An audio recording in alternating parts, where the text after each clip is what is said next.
गुरुत्वाकर्षणाचं आत्ता सांगतो. न्यूटनला शोध लागला असं सगळे म्हणतात.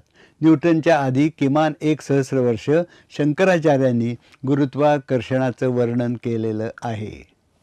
इसवी सन 800 शंकराचार्यांचा काळ अगदी अलीकडे ओढला तरी त्यात ते म्हणत आहेत की पृथ्वीची आकर्षण करणारी देवता जर नसती, म्हणजेच गुरुत्वाकर्षण जर नसतं, तर हा जडदेह कुठेही पडला असता किंवा अंतराळात उडून गेला असता. न्यूटनने वेगळं काय सांगितलंय?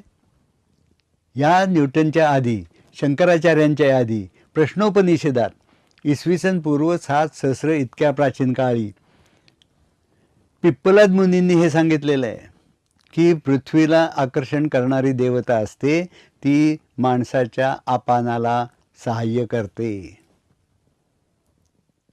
माणसाचा आपान म्हणजे मलमूत्र विसर्जन हे एक प्रमुख सांगतो, जास्त खोलात शिरत